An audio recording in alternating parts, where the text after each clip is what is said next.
गुरुर्ब्रह्मा गुरुर्विष्णू गुरुर्देव महेश्वरा गुरु साक्षात परब्रह्म तस्मै श्री गुरवे नमः.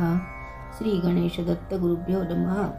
परमपूज्य श्री रामकृष्ण सरस्वती स्वामी महाराजांनी दिलेल्या मार्गदर्शनपर आशीर्वादांचे मी पठण करीत आहे. प्रपंच व परमार्थ.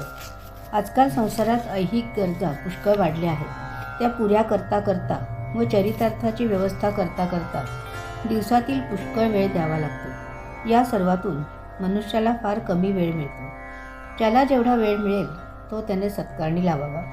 आपण संसारी व प्रपंचवाईक आहोत. तुम्ही कोणीही संसार सोडायचा नाही किंवा वैराग्य धारण करायचे नाही. संसारात राहून देवाची सेवा करावयाची व आध्यात्मिक उन्नती साधावयाची आहे.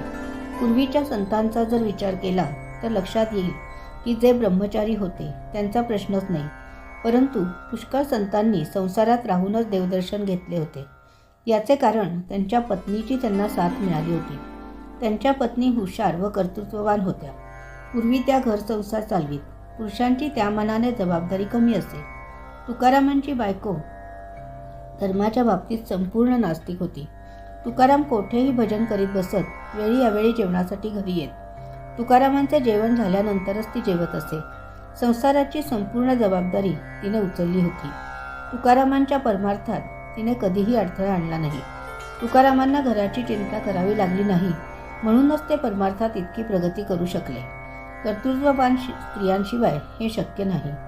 आजकाल संसार व्यवस्थित चालवण्यासाठी नवरा बायको दोघांनाही नोकरी करावी लागते.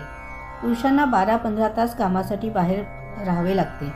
संसार जर आनंदाने चालला तरच त्यांना परमार्थ साधणार. जितका वेळ मिळेल तेवढे सर्वांनी देवधर्म करण्यात नेहमी प्रयत्नशील राहावे. तेवढा वेळ सत्कारणी लावावा. जेव्हा देवांना दया येते तेव्हा ते अशा भक्तांची योग्य संतांशी भेट घालून देऊन त्या भक्ताचे कल्याण करतात. पुढे जर ती व्यक्ती संतांच्या ठिकाणी स्थिर झाली तर संतच भगवंतामार्फत त्या भक्ताच्या योग्य मनोकामना पूर्ण करतात. प्रपंच म्हणजे रोजचे जीवन जगणे होय. याशिवाय प्रपंचात वेगळे काही असत नाही. प्रपंच म्हणजे तरी तुम्हाला काय करावे लागते, तो तर आपोआप स्वतःच्या गतीने चाललेलाच असतो. त्यामुळे प्रपंचात राहूनही विनाकारण स्वतःला त्यात जास्त गुंतवू नये व अध्यात्माकडेही लक्ष द्यावे. दैनंदिन साधनेसाठीतील आजच्या या भागाचे पठण परमपूज्य श्री गुरुदेवांच्या चरणी सादर अर्पण. ही सेवा परमपूज्य श्री गुरुदेवांच्या चरणी सादर अर्पण. श्री गुरुदेव दत्त.